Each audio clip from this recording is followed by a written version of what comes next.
Yeah. Inside that helmet. Hey everyone.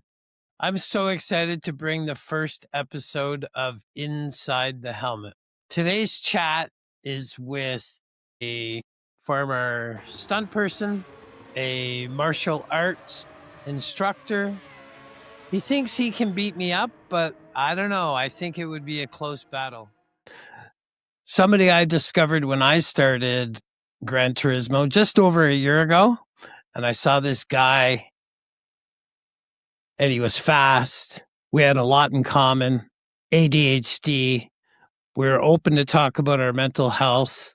And then I just started tuning into his stream on Wednesdays and just realized that we had a lot in common. He was kind of handsome dude. Yourself? Myself. So welcome, Cyrus. I always say Tyra, because I like Tyla. So when I see Tyrannosaurus, you got to say it for me, man. You got to say it. Tyrannosaurus Rex. There we go. Welcome. Thank you. I am super excited that you are the first of many to come. Yeah. And yeah, like the focus of the Inside the Helmet is simply going to be a little bit of sim racing and, just really imagine what the world would be like if we could just sit here, have a beer, and just be 100% honest and transparent about what's going on mental health wise, life wise, all the shit that we're scared to talk about. And yeah, I'll pass it over to you. Yeah, no, I love that. A little bit of honest communication goes a really long way. Absolutely. I think far too many people are afraid to, especially, I feel like we've talked about this before, but like grown men are very afraid to be vulnerable. And it's funny that they need to be able to be vulnerable. And I think the social perception of being vulnerable ends up making them act out and act weird. Because 100%. I can, I'll be honest for myself. When I was very closed-minded, I had a ton of military friends that, took their lives, and we had buddy checks, and it was like, "Hey, how you doing?" "Oh, good, man, good. Life is great. I'm okay." And you find out a short, few weeks or months later, and they've taken their life. And I just realized I didn't open up at that time because I was ashamed. I felt a little guilty on some of the stuff I had to deal with from a military perspective. Have you felt like that for yourself, like kind of ashamed to open up or? Absolutely. I feel like,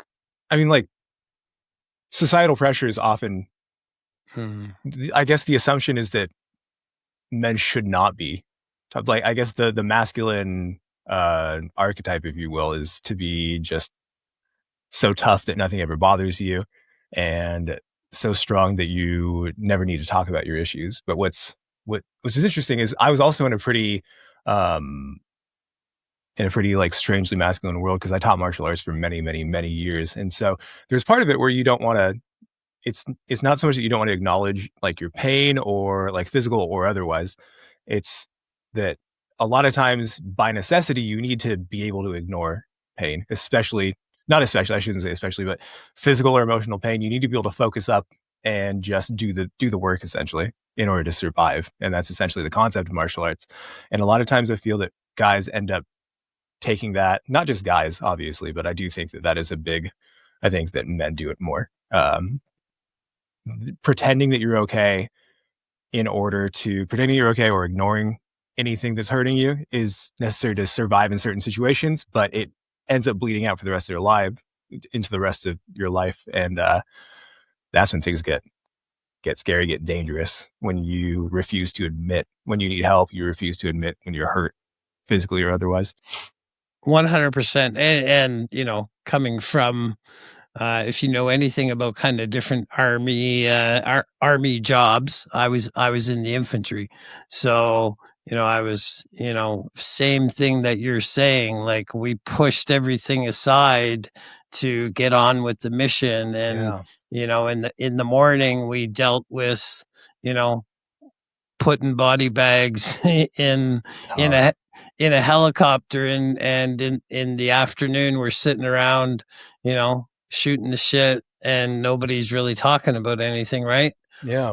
And that went on for me for, I would say, most of my career, and it's really only been the I'm going to say the last year and a bit that I was really inspired by a lot of people in the Gran Turismo community when I started. And I was like, hey, like, I think there's something here to open up about mental health a little bit more. Yeah.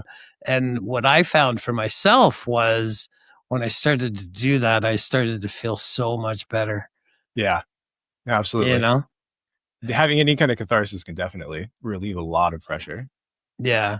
Well, it was also the messages I would get on Discord was like, "Hey, you've inspired me to be a little bit more honest." And I started my YouTube channel, and I basically said, if I could just help one person, Yeah. then it's successful. Absolutely. And now here I am. I just hit 500 subs on Let's the go. weekend. So Hey. yeah, so I will be dyeing my beard pink Yes. for next week for I my 58 hours of racing and streaming. But love that. yeah, so let me just ask you a direct question. Yeah. Where do you feel your mental health is right now, right this minute? And I'm feeling let's be honest. yeah. So like the past couple months have been really tough for me, like extremely tough.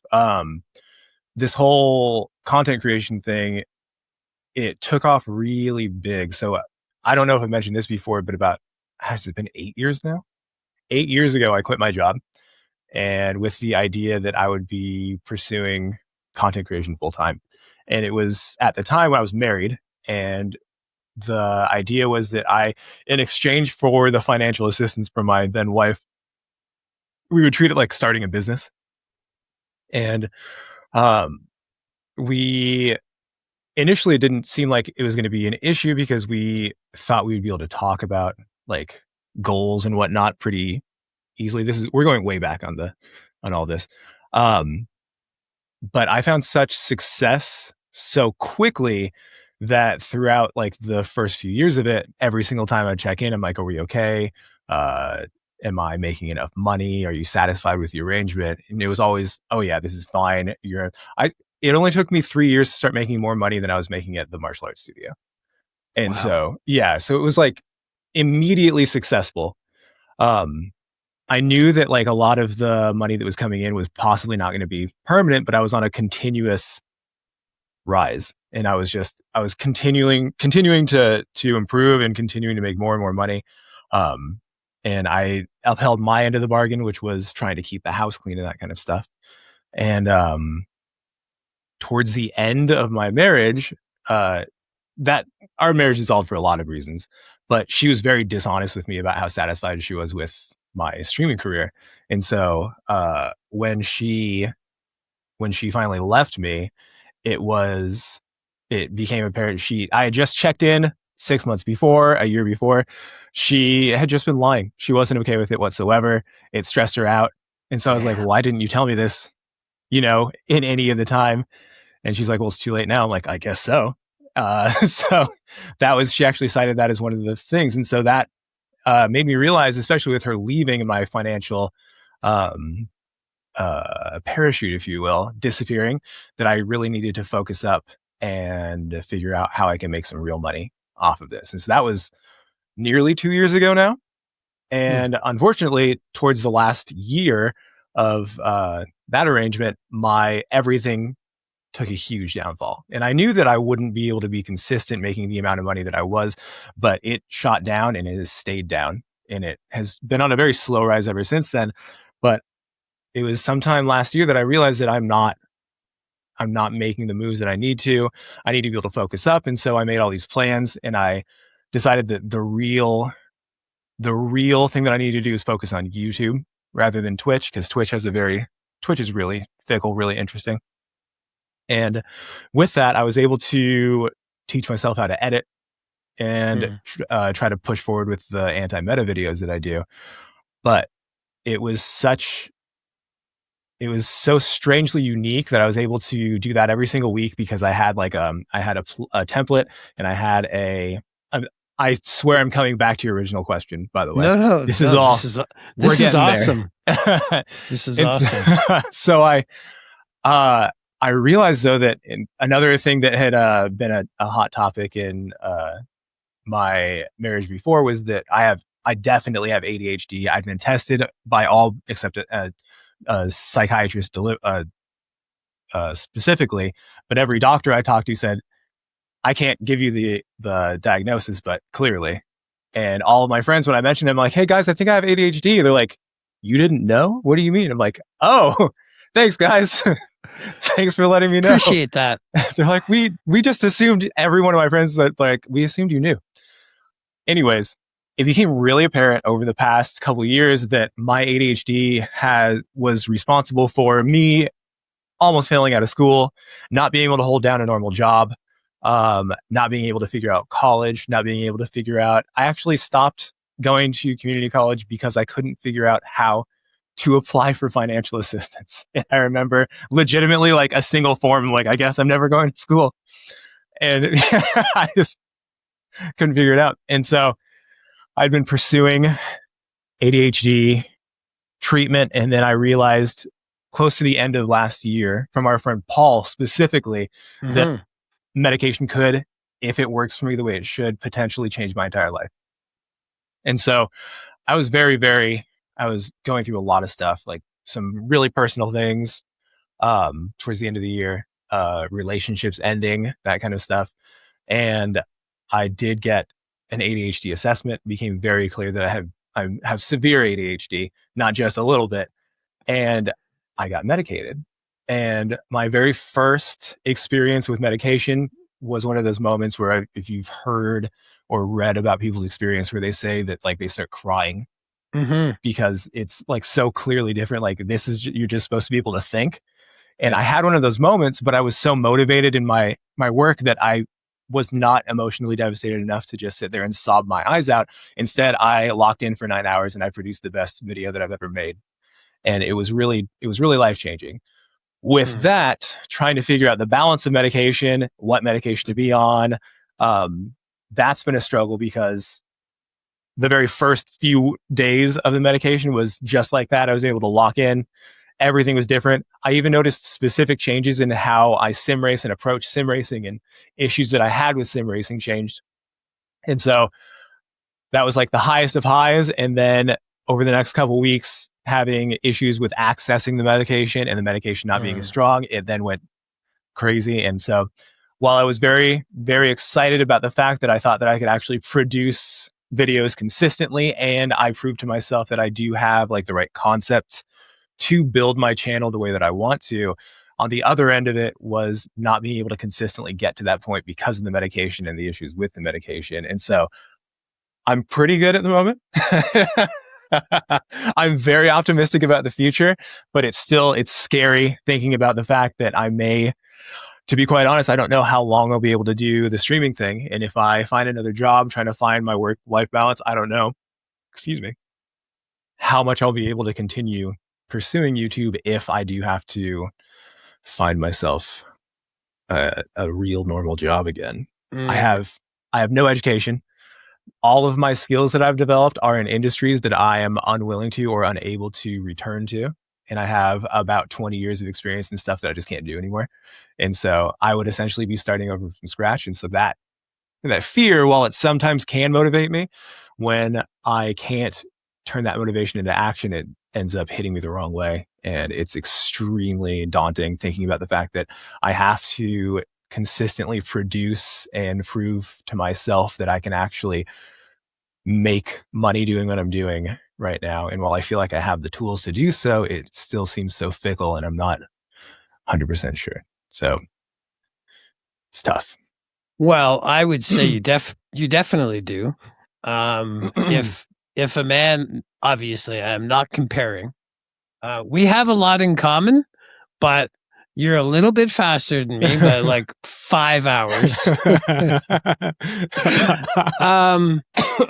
But I always wanted to start a YouTube channel. I always wanted to game. My wife at the time, very educated. Was like, that's a waste of time. You don't need to do that. And so then living on my own now, I'm like, okay.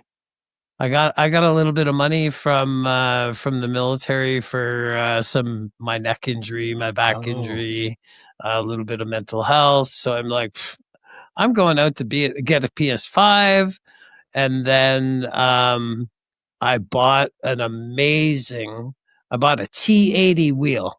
Okay, top of the line. I was playing F123. It's probably about 2 years ago. I didn't do any online. I was just racing AI. And I tell you, I had every assist known to man on. I was beating AI by like 10, 15 seconds every race. I thought at the time I was super fast. Hey, you were fast. Then I thought, hey, I heard about this game, Gran Turismo. And so I got it, upgraded to the G923. I thought that would help get me faster. Obviously, braking as late as possible and just hammering the gas, that didn't work. So, I've watched a lot of your track guides, which have obviously helped. I love the anti-meta week, all that kind of stuff. So the only thing I would say with that is, and that's the thing with mental health is, I heard everything you're saying. And I think sometimes we get into our heads with stuff like that. It doesn't matter. I could sit here and say, "Sai, you can do it, man. You can do it. I know you can." But in here, and I've been in the same situation. It's tough when it's so weird how like it's the funny thing about like when people tell you whether you can or can't do something. It's funny how oftentimes the people closest to you will be gassing you up and be like, "This is something you can do," and you hear it so often from them that it's tough to believe from them that 100%. Like, the positive things they're saying are the truth. And it was a few weeks ago. I don't know if it was GTWS. You said something during your stream, and it was I don't know, maybe somebody in the chat said, let's go P1, and I don't know, maybe you were P11 at the time. Yeah. but you had said, it's one thing to, be positive, but you also have to be realistic. I don't know if you remember saying that. Yeah. Absolutely. That hit home because I'm always like, okay, I'm P14, like I still got a chance. I'm like, do I? Yeah. That's I had run into that a lot actually. So if you had caught me 4 or 5 years ago, I was very, very upset all the time when it came to specifically to racing and to streaming and that kind of thing. And even though I was doing really well with streaming, I was so unhappy in my marriage that it didn't matter where I was finding success. I couldn't maintain any level of happiness. And every single time something went wrong, especially if it was something that hit my ego, then I would just melt down. And so like people who have been watching me for a while have seen me go through some really crazy, crazy moments where I was very much not at all believing in myself. And so there's a point where I had to try to adjust mentally. And because I'd noticed a long time ago that I'd missed out on some opportunities for one, for being faster, and two, for like specific moments like in races and that kind of stuff. The GT Academy was one where I just didn't believe in myself and I didn't think I had a reason to. And because of that, I didn't push myself hard enough to actually achieve higher goals. And so one of the reasons that I felt that I plateaued at my pace is because I didn't have that unending belief in myself. I didn't have that I can win this race no matter what. And it came to a point where I had to adjust that and I started believing that I could win anything. And that was very short lived because it became very apparent that I hadn't put in the work to be the winner of these races. And so when I would enter a race thinking I could win this, and then it was really obvious that everyone I was racing was faster than me, I realized that was a really unhealthy thing. It was more almost like they say the funny term right now is the toxic positivity. Now you can do it, buddy. You're going to get first place. And as I'm literally sitting in 11th place, 20 seconds down from the leader with 5 laps to go.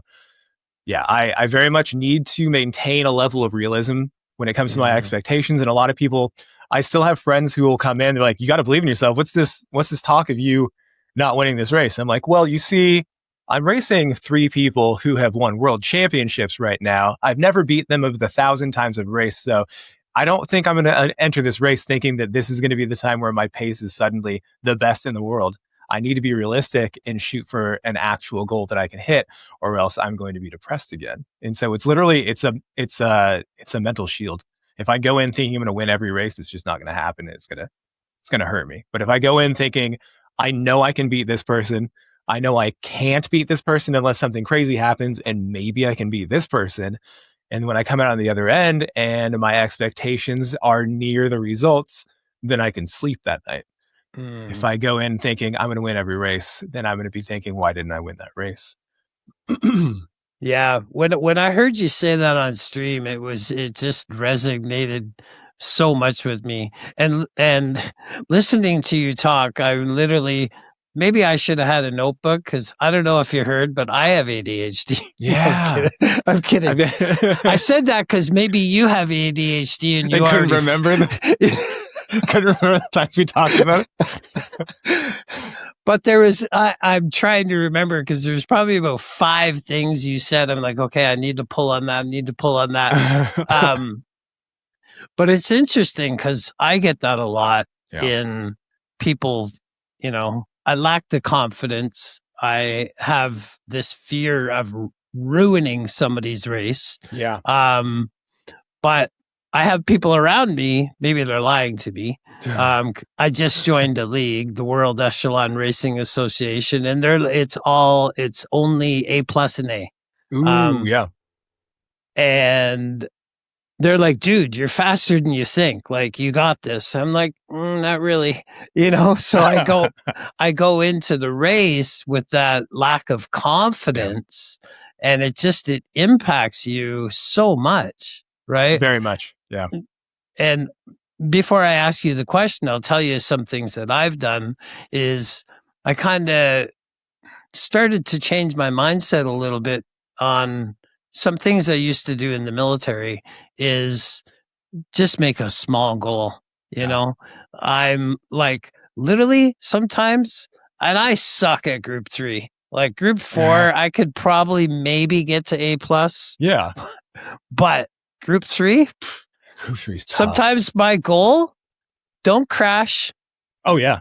Finish the race. Oh, yeah. Keep it on track. Absolutely. So with those kind of things, with the lack of trust or belief in yourself, is there anything that you feel has changed? I did watch a video of yours from 8 years ago. Oh. It was FIA 7th to 1st. Yeah. And you said, literally in the description, you said one of the best races of my life. So fast forward to today, and maybe that fear or maybe that not fear, lack of confidence sometimes that we all face through. What do you feel you've mentally changed or has been more challenging for you now? What's really interesting about that, the way you framed that too, is I've always been personally evidence-based when it comes to my confidence in myself. If I don't have a reason to believe that I'm confident, then it's hard for me to feel confident. And it unfortunately goes even heavier the other way. If, how was I going to say this? The entirety of my sim racing career, as well as my career in the martial arts and the stunt industry, was based off of a singular moment in Gran Turismo in 2005, where I saw evidence for the first time and obviously everyone tells you to practice things, but I saw evidence that my practice in a specific skill led to me being good at that skill. And for whatever reason, all the sports and stuff that I did when I was younger and the music, I was in band. I legitimately never put two and two together. Like I knew that if you practice, you can get good at something. But I guess in the back of my head, like 20 minutes of practice, I should be good at something. And so seeing the evidence of years of commitment to something being leading me to success in a certain thing made me realize that obviously I can practice and get better at things. This is funny. Obviously, like everyone knows this. Everyone should know this. But because of that, I'm constantly looking for evidence that I should be where I am and that I should have any kind of faith in myself. And because of my lack of results in the FIA races or racing against certain people just in general, the fact that I could ignore a victory and say it boiled down to a fluke, but the 50 times that I lose a race, then that reinforces the idea that I just suck. And so it was also interesting that you mentioned the goals, because I have to set smaller goals for myself and incremental goals. One, just to keep myself doing things because of the ADHD, and two, to continually keep my motivation and discipline moving forward. I've lost track of the original question because I just went on a long tangent trying to come back. Since both of us have ADHD, so did I. We're going to watch this back and be like, oh, that was the question. No, we'll leave this part in. Yes. Yeah, no, just the mental, what has changed from that video 8 years ago? Obviously my ADHD is a little bit better than yours. You remembered. Okay. So yeah. And I'm going to throw this in too. I'm not on, thankfully I have a byproduct of my antidepressants that helps my ADHD. I've never been medicated. I've learned to live with it since I was diagnosed at 12 years old. Wow. So, I literally get used to talking about one thing and then realizing, oh, shoot, I didn't give enough details in the backstory. I need to tell this. And next thing you know, we're talking to Cy on an interview and we have no idea what we're talking about. Where are we? What's happening? So yeah, okay. I am now, so because of many people urging me to do so, I have tried to give the same fairness to my victories as I give to my losses. And so I love that. I've deliberately tried to, instead of making excuses for why I won or excuses for why I lost, trying to give myself the same credit that I would give another friend over a victory. And that's also really hard too, because like I'm always striving to be realistic. And so if I win a race because someone crashed, well, I've won that race because that person crashed. And so as much as I've won races that I didn't believe I should have won, if there's a caveat like that, even a little bit, that maintains the doubt in my mind. But on Wednesday, when I felt like I actually had pace, so we were at the Nürburgring GP, and I had a really bad start. I had a terrible quali, and I ended up doing a big undercut, passing 3 people, maintaining that position. And then I was able to drive away from that group as well as start catching the lead group. And my pace, like I could see that I was about 5/10 off of the fastest lap. I wasn't going to approach that because Sam Cardinal he's an incredible driver. Yeah. He's got Robbie behind him. Robbie's always been faster than me by a huge amount, and Robbie's not beating his time. So like it made, like I was okay. I'd only put about an hour of practice the night in before too. And it was somewhere around 4 or 5 laps before the end, I got purple first sector. And so I kind of laughed. I'm like, okay, that's pretty funny. I'm like, that's a fluke. And then the second sector, I was purple by even a little bit more. I'm like, that's cool. I like that. Yeah. And the third sector, I was even further ahead. I'm like, okay, maybe this isn't a fluke. What's going on? And of course, then the last sector has the chicane and I lost 3/10.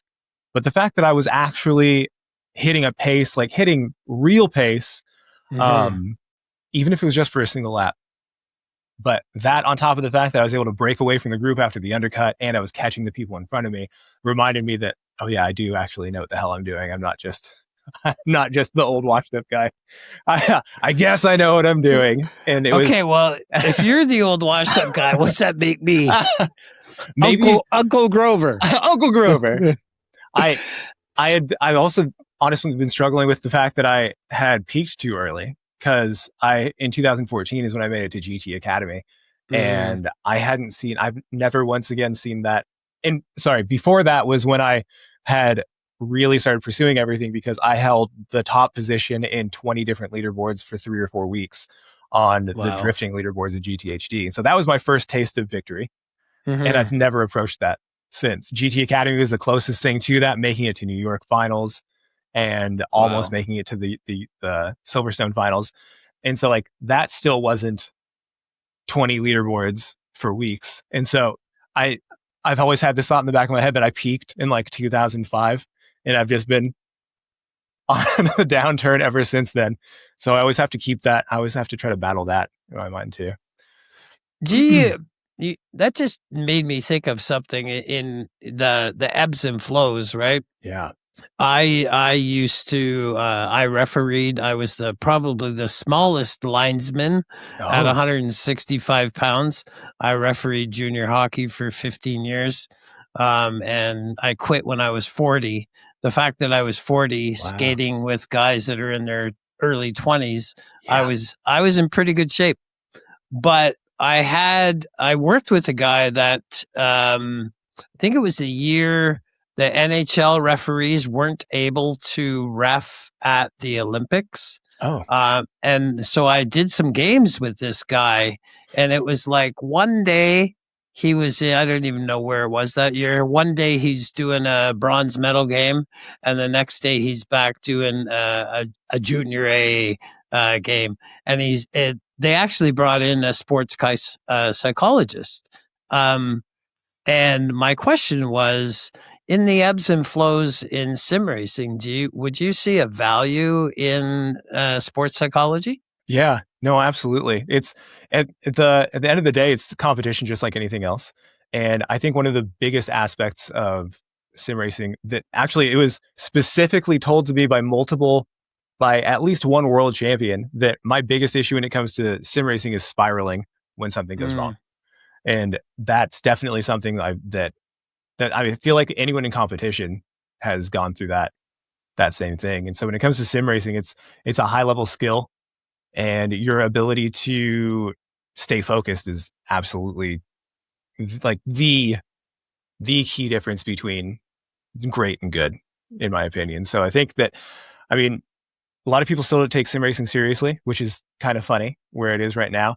I think the people at the top, if they struggle with that kind of thing, I think a sports psychologist could definitely help. Absolutely. It's I know for me, like I was loving Deep Forest last week. I was so close to getting a better time, and I never did.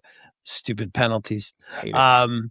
But I got into some lobbies, and I think on pole was Cyrus Nicky, then it was VIP scale. There was one race, I think lead was P3, and I'm shitting my pants, right?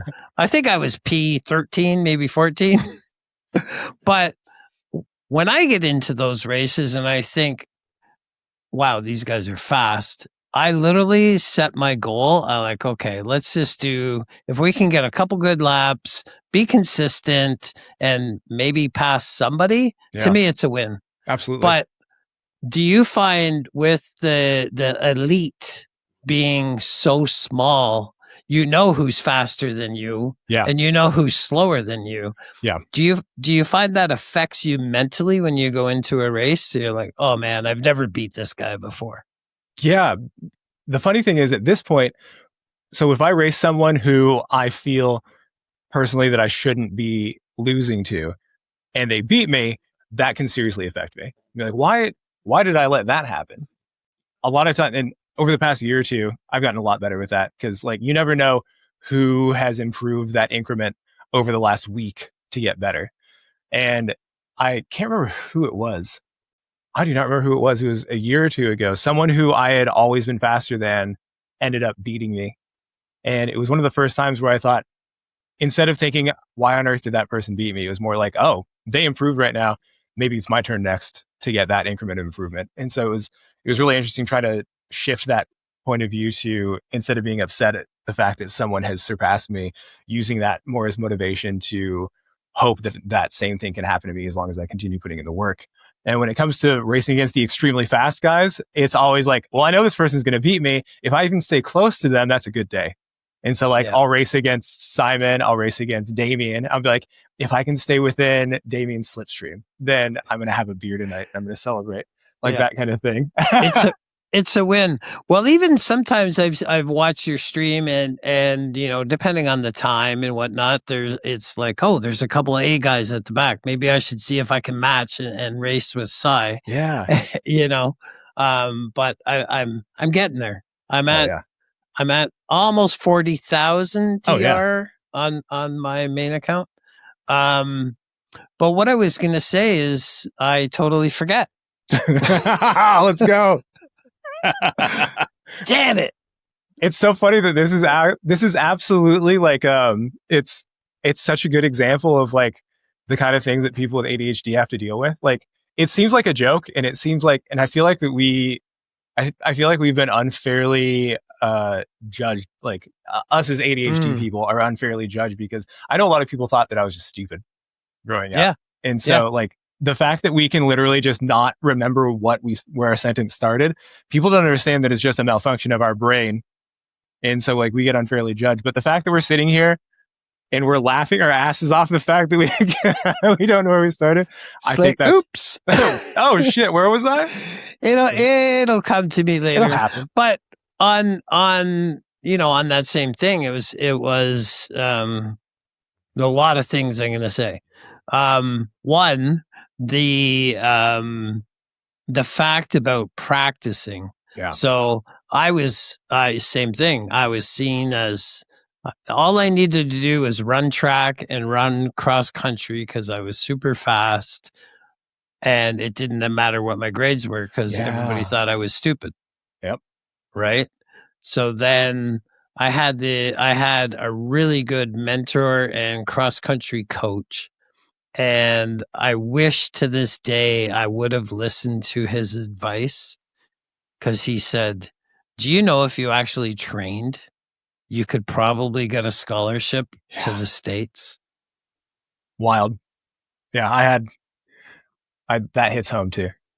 And I continued to, you know, do things that teenagers do. As you do. As we do. And then in grade 11, I was asked to take a small vacation from high school just for like 6 months or so. Yeah. Just a little journey. Just a little journey. I had a minor altercation with a teacher. And then I'm like, you know what? I didn't say this specifically, but it was kind of a subconscious thing. I think I can kind of, what's the word for it?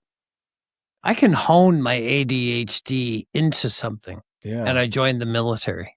Yeah. And that structure and that focus, I was happy to. I exceeded or excelled up through the ranks fairly quickly.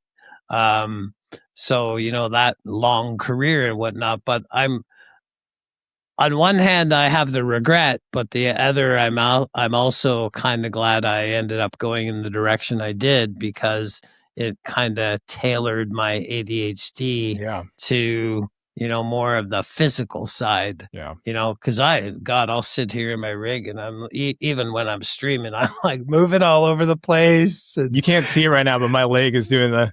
Yep. Yeah. I'm constantly. Oh, you can see it. I just realized. My whole rig's shaking. I'm constantly hyperactive. Yeah. So, you know, it is what it is. We live with it and whatnot. Absolutely. There was something else I was going to ask with what you were kind of saying with the. It's. I have to say, it's super comforting seeing this, because I do this all the time. I'm constantly doing that, and anytime I see someone experiencing the same thing, It makes me feel better. Well, and let's bring that forward to mental health, right? And that parallel line is, I think for me, when I was going through my darkest moments, I felt I was alone. I'm obviously the only one in the world that's dealing Exactly. with this, right? Yeah. And it's the same as us sitting here talking about ADHD and laughing about it.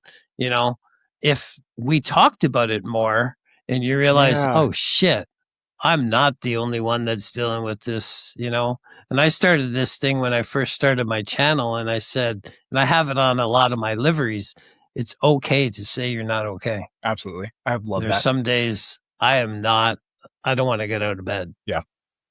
Then there's other days I just want to race, but I know I should be doing a lot of other things. Yeah. Yeah, absolutely. I know that um, one too well. so for you in talking about being open and honest and whatnot, do you have somebody in the community or maybe outside racing that you can just do that buddy check with? Yeah. Yeah, Yeah. absolutely. One of my very best friends is I feel like when it's interesting for the first like 20 years that we knew each other, we he might watch this actually.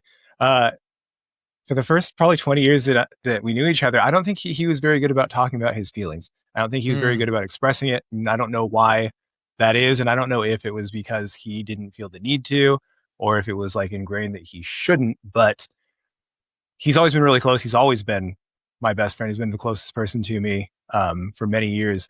And despite the fact that he wasn't very, in my opinion, wasn't very, I shouldn't say he wasn't good. He just wasn't fantastic at talking about his feelings or discussing mm, his feelings with me. Um, when I got divorced, he essentially would not leave me alone. He's like, "You're going to come over. You're actually, I know you want to be at home, but you're going to stay at my house and we're just going to hang out." And since then, um, I think he's gone through kind of a transformation about how he approaches his own mental health as well. And he is extremely vulnerable and absolutely mm, not afraid to both tell me how he's feeling and also ask me constantly how I'm feeling and really, really deliberately check in on me. Um, and I'm very, very lucky to have him. And I have a small network of other relatively close friends, some from the Gran Turismo community too, but especially him when it mm. comes to being able to express how I'm feeling. It's really interesting because our entire relationship was not based around that kind of relationship. Right. It was based on the fact that we both had the exact same interests. We both wanted to be stuntmen. We both did martial arts together. Mm, We did flips together and that kind of stuff. And we played video games together. And our lives completely took different paths from what our original goals were. Um, and in that separation, we both got to a point where we can come together. And now we are very much. It's interesting how much more we can talk now that mm. we spend even less time with each other. We would spend 5 days a week together, pretty much every single week, all the time. And now we see each other once a week. We have a scheduled time to hang out. And we make That's sure that awesome. yeah, it's very That's fulfilling, very good. and it's I would say I miss that because when I first joined the military, I lost somebody that I went through training with. Yeah. And I realized right away, I was like, I'm I'm in a dangerous career. Yeah. Yeah. Kinda. This Kinda. a little bit. A little, you know, I stub my toe once in a while or something. But what it subconsciously did for me, I don't want to say popular, but I had a lot of acquaintances, but I never ever allowed somebody to get super close because I didn't Yeah. want to get hurt. Yeah. Right. I was 19. I also lost some friends in high school. And I just kind of pushed people away, but every time I had the opportunity to grow something, to grow a relationship, especially with females, I would self sabotage. Yeah. Right. Yeah. And And now at my wise old age, it's only been the last couple years where I've started to realize and really get to know myself. Yeah. I started doing, I've done a ton of therapy, but now I'm actually going to treatment. I've had like 4 sessions, and that is just a game changer. Yeah. So I did some breathing exercises a couple of weeks ago, and then I forget what race I was in. Um, and I was like, okay, this is stressful. I need to breathe. Yeah. It's time. Yeah. So I find, there's so many things that we maybe subconsciously don't realize while that we're doing it Yeah.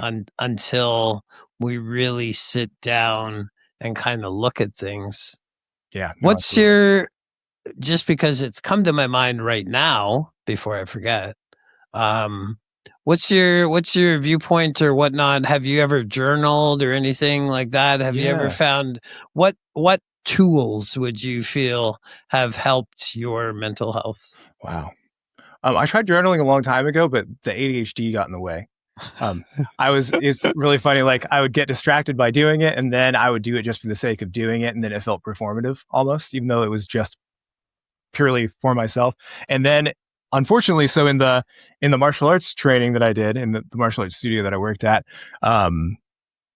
there's like a small like sub community within the martial arts world where, um, a lot of people want to discuss the fact that martial arts training is obviously important. You want to be able to protect yourself, but the opportunity to protect yourself physically is so rare Mm, that you need to focus on more of the peripheral benefits of martial arts. And that comes from partially a marketing perspective as well, because as much as people bring their kids to martial arts studios for bullying, most people are doing it for just like physical health or mm, discipline and structure, like for people with ADHD.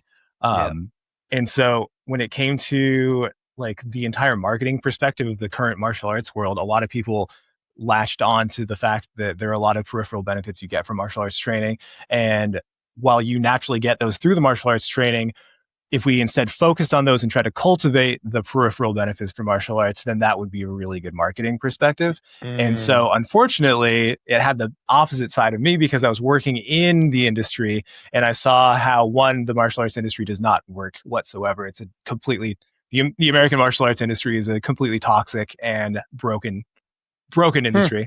Um, but I luckily worked at a nonprofit martial arts studio that actually was benefiting people. It was providing scholarships, that kind of thing. But because I'd become so jaded so quickly in the martial arts industry, I saw all of the positive things that we were doing, including the mental health aspects, as nothing more than marketing value. And I couldn't convince myself to actually try to benefit from those mm, things. And so a lot of like for my black belt test, it wasn't just you have to do these forms, you have to do these kicks, that kind of stuff.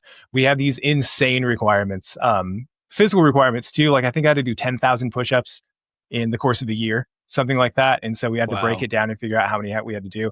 We also had to do something like 10,000 journal entries, which ended up just sounding like bullshit to me. And so like the entire concept of journaling, while I had value in it before I was forced to do it, the instant that I was forced to do it as an employee of a martial arts studio, I was like, well, this is just performative and I don't want to do this. And so Yeah. that's my long way of saying that I see value in journaling, but it doesn't work for me personally because unfortunately it was ruined for me. Well, I find it interesting in the fact of the ADHD because maybe you'll laugh at this.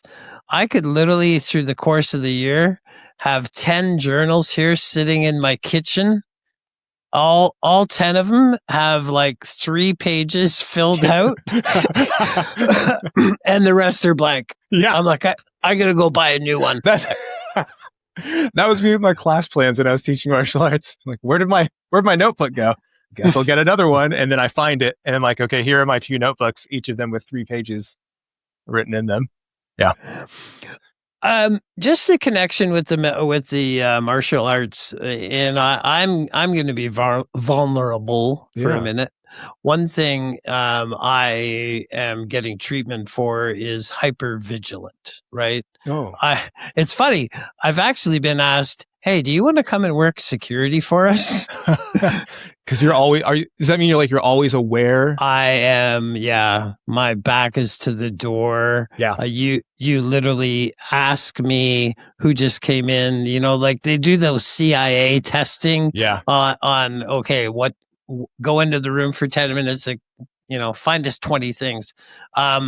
But the problem with me now is part of the reason I work from home is commuting from point A to point B sometimes is challenging for me Yeah. because I visualize ambush and snipers and all this kind of stuff. So my question is, do you find with the martial arts in sparring, is there any sort of training that you feel you're a little bit more like not necessarily on edge, but when you go out for a drink, are you like more hyper aware? Yeah. Very much.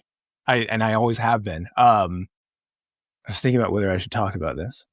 I have always been that way, very much. I haven't gotten into really serious, scary situations like being out, but I've come close to scary situations and that kind of thing.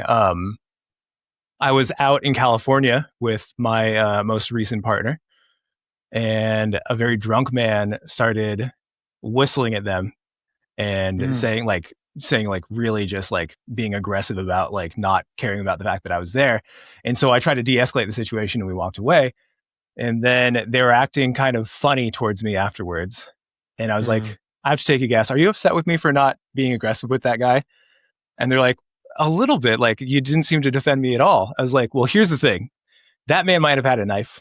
That man might have had a gun. If he's drunk enough to completely not care about the fact that I'm there, there's a reason that he has that kind of confidence. And the last thing I want to do is either beat the shit out of someone that is having a mental health crisis or get stabbed to death and have you watch me die. And like, I would in an instant defend your life if I needed to. And I know that I possibly could, but also he might have a weapon and then we could both die. And instead I figured it was a better idea for us to both get out of that situation as fast as possible. And they immediately said, I didn't think about that. That makes a lot of sense. And situation was repaired. I'm always thinking about that kind of thing. I'm very confident in my ability to defend myself against any random person. But as my friend who has been training in martial arts even longer than me, who's been teaching for 20 years, says that after spending 20 years in martial arts, my personal view on personal defense is everyone should have a gun. And he's like, we're too fragile. It's too easy he's like, I know that in the ring that I can take on anyone in the city at my weight class, but someone 20 pounds lighter than me with no training could pull a knife on me and I would be gone forever. And it's situations like that and thoughts like that that make me extremely hypervigilant in public, and it makes me uncomfortable a lot because it's interesting. The training that made me able to protect myself makes me terrified of being in public sometimes. I'm usually more relaxed, but I do find myself, no back to the door, being in a corner, being able to see a situation that's happening. I don't think you'll be upset with me for talking about this, but I feel like this is another really interesting example, especially with the fact that we're talking about sim racing. I always turn off the traction control in my car because if I have to get away from someone, I would need to be able to fully control my car and turn my car around faster than a normal car would be able to. And one of the things that scares the shit out of me right now is the fact that I know that ICE is staying about 3 blocks away from my house right now. And I know that they have taken people from parking lots a couple blocks away from me. And I also recognize that I'm a brown skinned man with an Iranian name. And I am actually terrified pretty much every time I leave my house of being disappeared to a different country, which is a really uniquely American thing to say right now. And so that extra bit of hypervigilance makes me pretty uncomfortable pretty much anytime I leave my house right now. Yeah, I can. There's a lot of stuff I can relate with there. But serious question: do you think you could take me? I don't know. Military is real. That's that experience.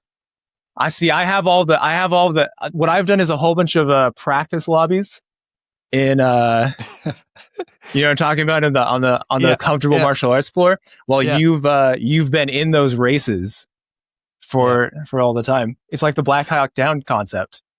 All the people who lived the experience versus all the people who have been doing the training. Like, well, I find it interesting too that you actually talked about the kind of the thought process of that situation, because that comes with training, and that awareness. I go through the same thing. Part of the reason I'll tell you a funny story in a minute. Part of the reason I don't engage. I disengage unless unless there's somebody that's in extreme danger, is because my training, maybe unlike yours, I get to the point I don't stop. Exactly. And that scares me. Yeah. Right. A few years ago, I was, I like to go out a lot. I was in a club, and a couple of young guys, they're 21, 22. They're just pushing their way up to the bar, and there's some young, attractive women there, and they're just acting like idiots, and they're like ordering their drink. So I spoke up and I said, "You guys mind just going to the back of the line where you came from, and let these ladies get their drink?" They looked at me. What are you going to do about it, old man? I laughed, and I said, first of all, I'm going to give you 2 chances. Right? About a millisecond later, I don't want to say the little bitch, but I will, was saying, "You're hurting me." He should have taken his chance. He should have learned his lesson. Some people. So it is what it is. Yeah. So for people that may be just getting started, or maybe they're young into getting into any platform of sim racing, if you will. For me, I had a lot of anxiety and fear to enter certain daily races because I was literally, I'll be honest, it sounds crazy, I was scared shitless. Oh yeah, no, I get it. Like, I think what was it, the GTR 500 Suzuka in the rain? Yeah, terrifying race.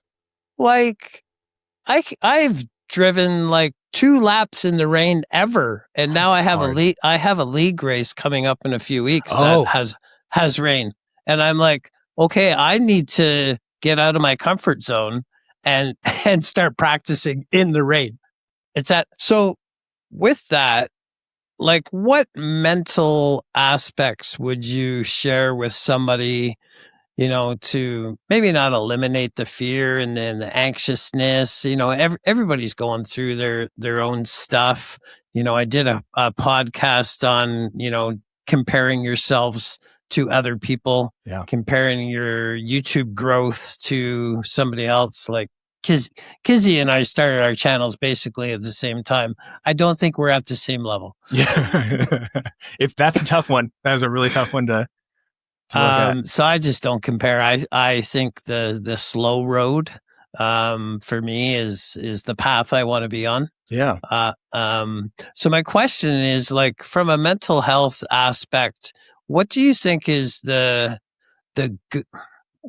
kind of the go-to that you would consider to, like, just say screw it and just get yourself out of your comfort zone?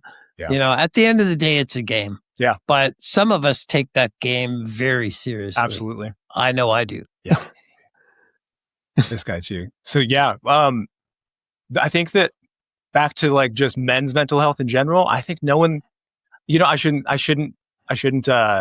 minimize this to being only a men's thing. I think we're both aware, and we've talked about that, men handle things in a way that we shouldn't, and we should be able to talk about how we feel and that kind of thing. Mm-hmm. I think that anyone does not like losing, but the number one most important thing you can do in sim race is lose. You have to embrace the fact that not only you might lose, but you're going to lose, especially if you're just getting started or if you're just starting a push to try to get better. Not only do you have to lose, you have to embrace the loss, and because within the loss is the secret to you succeeding. If you can figure out what the specific difference that was made between who beat you and you, then you can train towards achieving what it is that they achieved in order to beat you. It's really important to embrace the losses, not just accept them, but to embrace the losses. And this is actually, so I'm part of a lot of Gran Turismo groups on Facebook, and Facebook is hilarious. And the Gran Turismo groups are extra hilarious because they're just full of dudes who could not ever be convinced that they can lose at something. And so Okay. about every week, there's a new thread going, I've been watching these top times and these guys are definitely cheating. And they'll have all this crazy like evidence that these people are cheating. And I have to tell them, I'm like, the number one reason that you are not getting better and the number one reason between you and them is your insistence that they're cheating. By making the excuse that people who are better than you are cheating, you are taking the focus off of yourself to discover what it is about you that you're not doing correctly. And so you have to not only accept your losses, you have to embrace your losses and use it as a tool to figure out why it is you're losing. And I think that's the most important thing when it comes to sim racing. If you lose, there's a reason. You need to figure it out because that's going to help you not lose. I love that. I love that.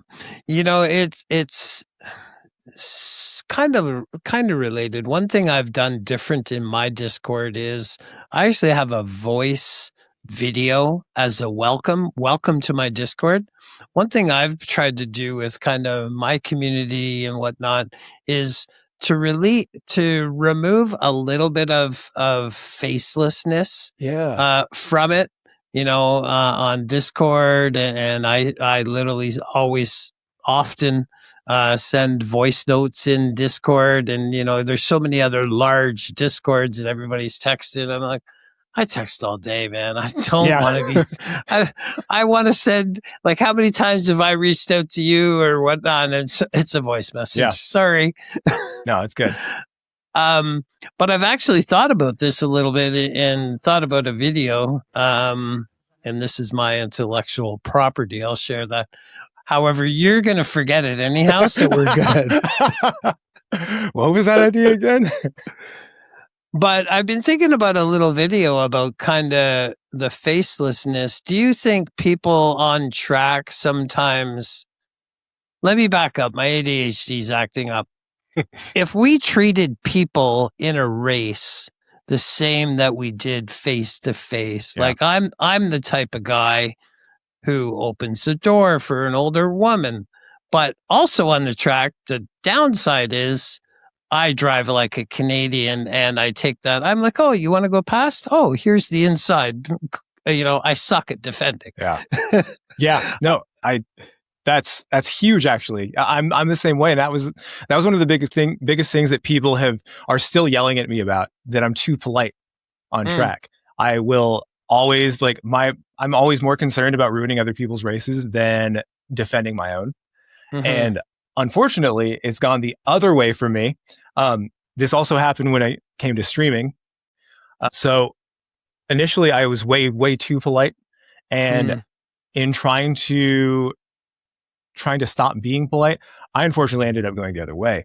And so on Wednesday, even, I caught myself in the middle of it. I was getting really pissed off at someone that I knew in the race. I'm like, I couldn't remember exactly how I knew him. I knew that he was a friend of the channel. I knew he was a friend of like someone that I had talked to in the past, but he was struggling in his race. And so like he admitted afterwards too, he was having nerves. And like, I've been there. I know what that feels like, but I was on the other side of it at that moment, just pissed off about the fact that I qualified so bad that I found myself just so mad at him and being vocal about the fact that I was pissed off at him. And as I realized that there are 160 people watching me get pissed off at someone who's just struggling in a race, and is someone that I don't dislike whatsoever, like someone that I actually like. And in that moment, I'm like, why am I being an asshole? And I realized that afterwards, like looking back at the race, it's because I so often sacrifice my own race for other people's benefit that I missed the mark by trying to recenter that. And so while trying to not allow myself to get trampled on, I went to the other side where I was just trying to trample over everyone else in an unfair manner. And luckily I caught it before I was being a complete asshole to him. And I just adjusted my strategy, and it ended up being one of the best races I had. I locked in, I stopped being mad. And then he commented on my video, "This is to a higher place. This is my official apology to you." I said at the end of the video too, I felt so bad about the fact that I was just very openly getting mad at him when he was very clearly just having a race where he was struggling on the pace. And I've done that hundreds of times. I've been in his position hundreds of times, and it was a tough pill for me to swallow to realize that I was being the asshole in that moment, and I needed to shut up and just focus on my own race. And It's crazy how much the mental emotions play. yeah, You know, when you were saying before about, you know, the fast guys, I can literally, like, let's take Deep Forest for example. I could jump on I just started a Aussie account, and it's I think I'm level C. I was running from the back, but I was having a ton of fun, yeah, right? And well, I can get into a C lobby and be literally a second and a half slower race pace than if I was in like the lobby I was in with Led and those yeah, guys. Because it's same as sports. I played a lot of hockey, baseball. You level yourself yeah, with your competitors, right? very So much. I've always noticed when I'm in a lobby, I'm like, I don't know what it starts, but I'm like focused, Yeah, absolutely. right? Whereas, you know, this is a CB lobby. I'm just having fun. Who We could chill. cares? Just chill. Huh? Missed that breaking point. Yeah, exactly. Yeah, So it's interesting the mental aspect of that, just how that brings out the level. But then at the same time, there's more nerves involved, yeah, very much. right? It's It's it's a weird balance. It's such a weird balance. And it is interesting that you can like sometimes rise to the occasion, and sometimes for me it makes me falter even more, and then I can end mm, up, yeah. I feel more lately, I think it's just the experience of having done thousands of races now that it's easier for me to bring myself up to the level, and I don't usually end up just crashing out figuratively or literally when it comes to right. the higher lobbies. Yeah, no, it is interesting how you do level yourself to the competition. 100%. This has just been an honor and a privilege to get to know you more. Absolutely, brother. You know, I pop into your stream, have to remind you to answer my Discord. I'm like, shit, I better give him $5. Maybe he'll That'll get maybe his he'll eyes over here. maybe he'll open it. But no, I just want to say I think it's really cool the fact that first of all, it doesn't matter age, it doesn't matter how fast you are. I think people in the community can relate to each other, Yeah, given you know some of the same shit that we've gone through. yeah, And you know, if I'm hoping that in time, you know, we have a stronger community where men can just sit there and say, "I'm not having the greatest day." yeah. I think it's huge. I think it's I don't know if I'll say it's a responsibility, but maybe it's a responsibility I would like to Mm, take, but I think the bigger that we get in the community and as we become maybe paragons of the community, then we can continue setting an example that it's absolutely okay to admit when you're not okay. I love that, by the way. I absolutely love it's okay to say you're not okay. The amount of relief that I think that so many people would feel just by like, hey, how are you doing? Not so good. Admitting that you're not okay, you can take your shield off for a second. It's like masking when it comes to ADHD in general. Like the fact mm. that like we have to, I'm sure you've experienced a lot of the masking, like just trying to fit in that kind of thing. It's exhausting. And so trying to put on any kind of mental armor when it comes to not being okay, just allowing yourself to be vulnerable can be cathartic. It can be relaxing, and Hmm. it's such a relief to not have to pretend all the time. Well, I'm not going to finish there. Uh, last week, I was in the grocery store, and the young lady at the cash says, "How are you today?" And you know, I go on auto pause. I'm like, I paused for a minute. I was like, should I? Shouldn't I? Yeah. I wanted to say, my day's shitty. How's yours? Yeah. But I said, oh, I'm okay.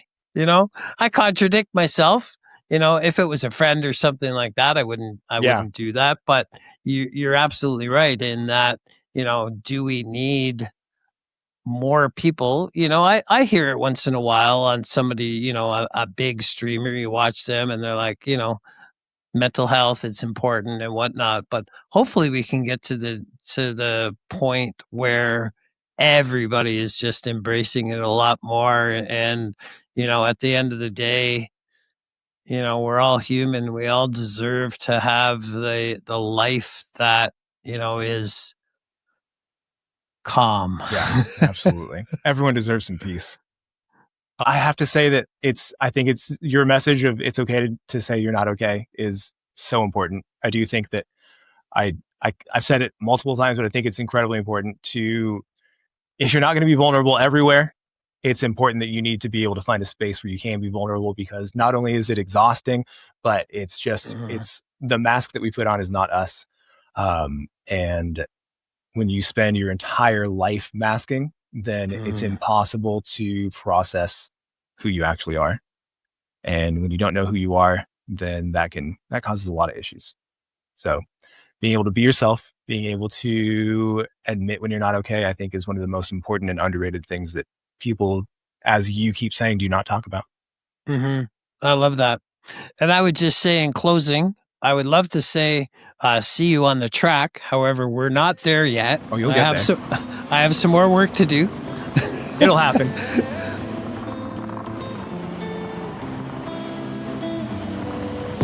Lights fade out, the noise goes dim. What you see is not always what's within. Under pressure, under skin. Every scar's a place we've been. Inside the helmet, voices clear. We say the things we used to fear. Racing thoughts, but standing still. Talking truth, talking real.